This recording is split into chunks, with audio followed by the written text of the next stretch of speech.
welcome back to my art studio. This is Masha and today we're going to paint some countryside flowers.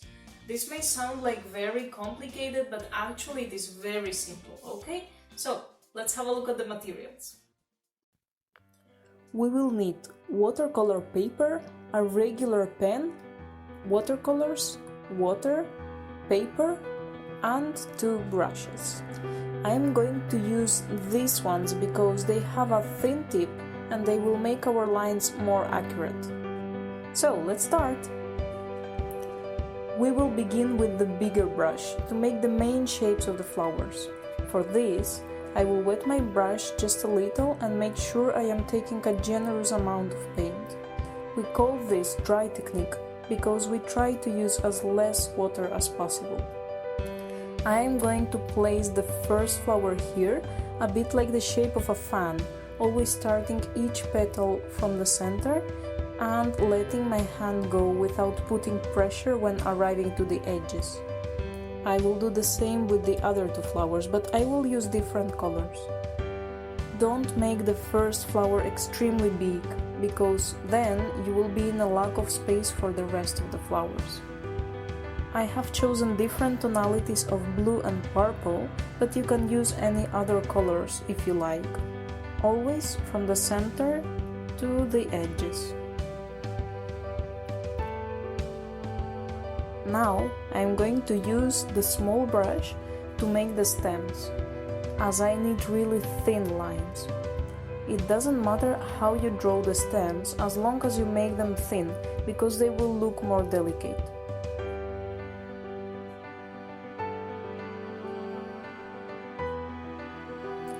To make our composition a bit more interesting, I am going to add a couple of flower buds.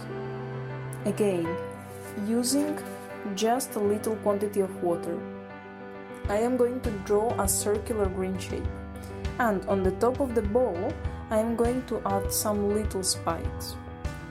Then, with the small brush, I am going to make the stem.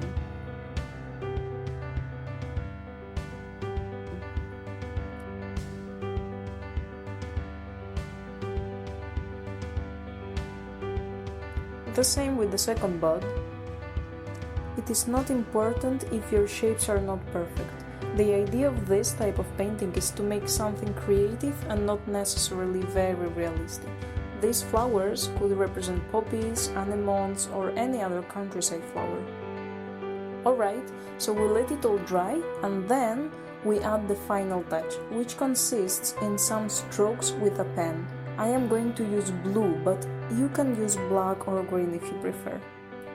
Starting again from the center of our flowers, I am going to draw some lines inside, trying to make them slightly circular, following the shape of the flower. I am putting pressure on the center and then let my hand go.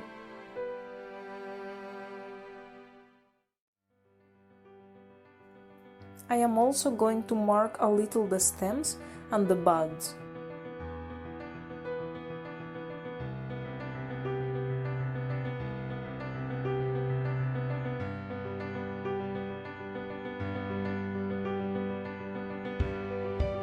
I am going to mark just half of the ball. This will give a feeling of light and shading, and it will make the painting look more alive.